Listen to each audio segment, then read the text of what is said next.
Hi welcome to my channel. இன்றைக்கி நம்ம ஆரி class பார்ப்போமா. ஃபஸ்ட்டு வந்து நம்ம ஹேண்ட் எம்ப்ராய்டிங் வந்து நம்ம நல்லா போட்டோம், சீக்கிரமாக போட்டோம் அப்படின்னா நம்ம ஆரி போடுறதுக்கு ரொம்பவே ஈஸியாக இருக்கும். ஃபஸ்ட்டு நம்ம எம்ப்ராய்டிங் போடுறதுக்கு நம்ம 8 இன்ச்சு ஃப்ரேம் அப்படி இல்லாட்டி 10 இன்ச்சு ஃப்ரேம் நம்ம வாங்கிக்கலாம். ரெண்டில் ஏதாச்சும் ஒன்று வாங்கிக்கோங்க. அதுக்கப்புறம் நம்ம வந்து பாபின் துணி ஒரு 1/2 மீட்டரோ இல்லை 1 மீட்டரோ வாங்கிக்கோங்க. அதுக்கப்புறம் வந்து நம்ம எம்ப்ராய்டிஙங் நூல், அதுக்கப்புறம் ஒரு ஸ்கட்ரு, அதுக்கப்புறம் எம்ப்ராய்டிங் ஊசி. நீங்கள் இதை எம்ப்ராய்டிங் ஊசின்னு கேட்டாலே தருவாங்க, அதை வாங்கிக்கோங்க. ஸோ இப்போ வந்து எப்படி நம்ம வந்து ஆரி ஃப்ரேமில் வந்து துணி மாட்டுறதுன்னு பார்ப்போமா. ஸோ இப்படி தான் நம்ம ஆரி ஃப்ரேம் கொடுப்பாங்க, ஒன்றா இது பண்ணி தான் கொடுப்பாங்க. அதை நம்ம ரெண்டாக தனியாக எடுத்துடலாம். இந்த ஸ்க்ரூ வந்து டைட் வைக்கிறது ஆர் லூஸ் வைக்கிறது இது ரெண்டுமே இருக்குது. ஸோ அதை தனியாக வச்சிடலாம். வச்சுட்டு கீழே இந்த ஃப்ரேமை வச்சுக்கலாம். நம்ம ஸ்க்ரூ இல்லாத ஃப்ரேமை வந்து ஃபஸ்ட்டு கீழே வச்சுட்டு அந்த பாபின் துணி இருக்கும்ல, அதில் வந்து பாதியாக கட் பண்ணிக்கோங்க. கட் பண்ணிவிட்டு மேலே அப்படி துணி நல்லா விரித்து எந்த ஒரு சுருக்கமும் இல்லாமல் வச்சதுக்கப்புறம் இந்த ஃப்ரேம் இருக்குல்ல, அதை வந்து நம்ம வந்து கொஞ்சமாக லூஸ் பண்ணிவிட்டு நம்ம அது மேலே கொஞ்சம் கரெக்டாக ஃபிக்ஸ் பண்ணணும். ஃபிக்ஸ் பண்ணதுக்கப்புறம் நம்மளுக்கு டைட்டாக இருக்கோ லூஸாக இருக்கான்னு நம்ம பார்த்துக்கலாம். இப்போ வந்து இந்த மாதிரி எடுத்து நம்ம பார்த்ததுக்கப்புறம் நம்மளுக்கே தெரியும் அது டைட்டாக இருக்கா லூஸாக இருக்கான்ட்டு. உங்கள் கையில் நீங்கள் அது தொட்டு பார்த்தாலே தெரியும். இப்போ நம்ம வந்து லூஸாக தான் இருக்கும் நம்ம வச்சுருக்கனால, அதை வந்து நம்ம இந்த சைடு பிடிச்சி இப்படி டைட் வச்சுக்கலாம். எவ்வளோக்கு எவ்வளோ நம்மளுக்கு வந்து டைட்டாக இருக்கோ அவ்வளோக்கு எவ்வளோ நம்ம வந்து எம்ப்ராய்டிங் போடுறதுக்கோ இல்லை ஆரி போடுறதுக்கோ வந்து நம்மளுக்கு ரொம்ப வந்து நல்லாயிருக்கும். ஸோ இப்போ எப்படி நூல் கோர்க்கிறது அப்படின்னு நான் சொல்லி தந்துடுறேன், பேசிக்லேருந்தே சொல்லி தந்துடுறேன். ஸோ இப்படி நூல் கோர்த்துட்டு இந்த மாதிரி 2 டாட் போட்டுக்கோங்க. 2 நாட் போட்டதுக்கப்புறம் நம்ம எவ்வளோ நீளத்துக்கு நூல் விடணும்னு சொல்லிடுறேன். இந்த மாதிரி நாட் போட்டதுக்கப்புறம் இந்த மாதிரி இவ்வளோ நீளத்துக்கு மட்டும் ஃபஸ்ட்டு நீங்கள் நூல் விட்டால் போதும். அதுக்கப்புறம் ஒரு 4 லைனில் வந்து நீங்கள் ஸ்கேல் வச்சு பென்சில் வச்சு ஸ்கோடு போட்டுக்கோங்க. போட்டதுக்கப்புறம் இப்படி தான் நீங்கள் வந்து ஃப்ரேமை பிடிக்கணும். இந்த சைடு தான் ஃப்ரேமை பிடிக்கணும். அப்படி நீங்கள் லெஃப்ட் ஹேண்ட் ஹை இருக்குல்ல, அந்த கையை வச்சு தான் நீங்கள் பிடிச்சிருக்கணும். பிடிச்சிட்டு இப்போ வந்து நம்ம எப்படி சொல்லித்தரேன், இந்த மாதிரி அந்த கோடு இருக்குல்ல, ஃபஸ்ட்டு நம்ம ஒரு கோடில் நம்ம கீழேருந்து குத்தணும். ஸோ நம்ம வந்து வச்சுனா கீழே பார்க்கக்கூடாது, நம்ம கையை மட்டும் கீழேருந்து அந்த லைனில் வந்து ஃபஸ்ட்டு குத்தி எடுத்ததுக்கப்புறம் பக்கத்துலேயே வந்து எவ்வளோ நம்ம எந்த அளவுக்கு நம்ம ஃபேஸில் வந்து நம்ம குத்தி எடுக்கிறோமோ அந்த அளவுக்கு நம்ம வந்து கரெக்டாக குத்தி எடுக்கணும். சின்னதாவோ அதுக்கு பெருசாக அப்படி பண்ணக்கூடாது. நம்ம இந்த அளவுக்கு நம்ம குத்தி எடுத்துருக்கோம் அப்படின்னா அதே அளவுக்கு வந்து நீங்கள் கடைசி வரையாக இந்த ஸ்டிச்சை ஃபுல்லாக முடிக்கணும். ஸோ இப்போ பக்கத்துலேயே குத்திக்கோங்க.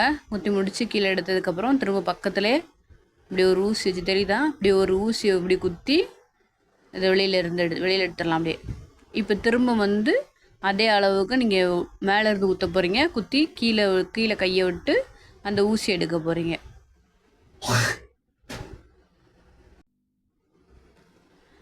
இப்போ அதே மாதிரி நம்ம ஃபுல் ஸ்டிச்சை வந்து பார்த்துக்கலாம். இப்படி நல்லா குத்தி எடுத்து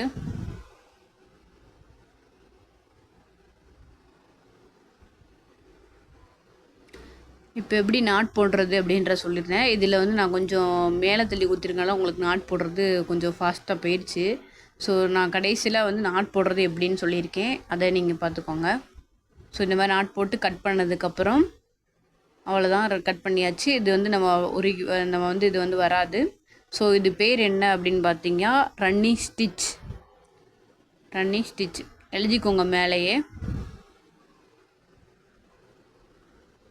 இப்போது இன்னொரு வேறு கலரில் ஏதாச்சும் ஒரு நூல் எடுத்து கோர்த்துக்கோங்க. கோர்த்ததுக்கப்புறம் இதே மாதிரி ஃபஸ்ட்டு நம்ம ரன்னிங் ஸ்டிச் போட்டிருக்கோம்ல, அதே மாதிரி தான் நம்ம இதுலேயும் வந்து ஃபஸ்ட்டு நம்ம வந்து குத்தி எடுக்கும்போது ரன்னிங் ஸ்டிச்சே போட்டுக்கோங்க. போட்டதுக்கப்புறம் இப்போ வந்து நம்ம கொஞ்சம் தள்ளி ஃபேஸ் விட்டு இந்த சைடு குத்த போகிறோம். இது வந்து பேக் ஸ்டிச்னால் நம்ம வந்து இது வந்து ஃப்ரண்டில் குத்திட்டே போனோம். இப்போது வந்து ஒரே ஒரு இதை மட்டும் நம்ம ரன்னிங் ஸ்டிச் வந்து ஃப்ரண்டில் குத்திட்டு மிச்சம் கொஞ்சம் நம்ம கேப் விட்டு நம்ம வந்து பேக் ஸ்டிச்சு குத்திக்கணும்.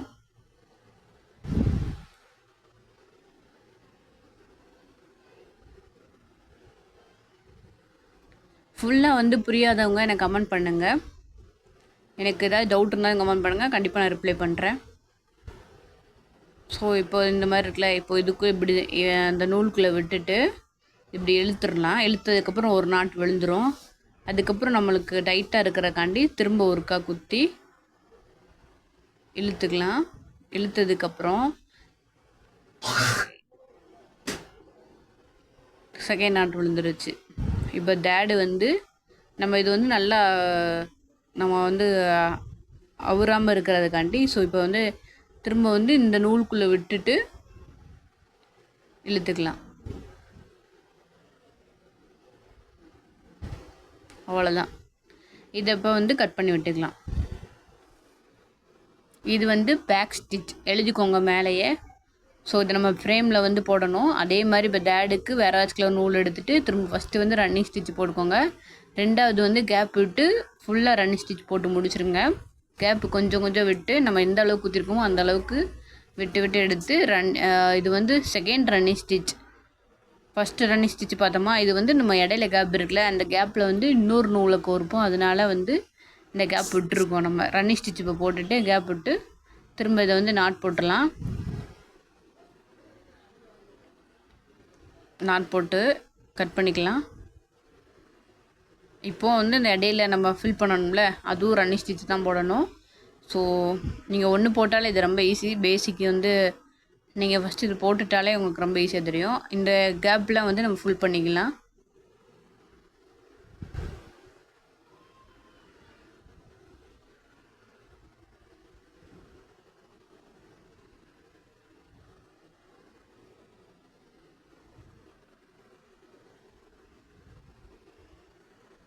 ஸோ இதையும் வந்து நம்ம வந்து எண்ட் போட்டு முடிச்சிடலாம். நாட் போட்டு முடிச்சிடலாம், எண்டிங் நாட்டு.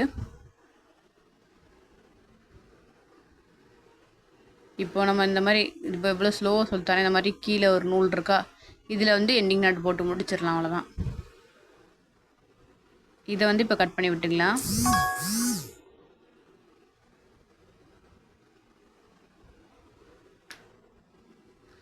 இது வந்து செகண்ட் ரன்னிங் ஸ்டிச். ஓகேவா? இதை வந்து நீங்கள் ஃப்ரேமில் வந்து போட போகிறீங்க. இப்போ நம்ம 3 ஸ்டிச் பார்த்துருக்கோம். அதை வந்து இந்த மாதிரி தான் ஆல்பத்தில் ஒட்டணும். நாளைக்கு வந்து நான் ஃபுல் டீட்டெயிலாக வந்து உங்களுக்கு வீடியோ போஸ்ட் பண்ணும்போது இது என்ன எழுதணும், எந்த சைடு ஒட்டணும் அப்படின்ற சொல்லிடுறேன். இந்த 3ஐயும் நீங்கள் கட் பண்ணி ஒட்டிடணும். அதுதான் உங்களுக்கு லைஃப் லாங் வந்து கை கொடுக்கும். So bye.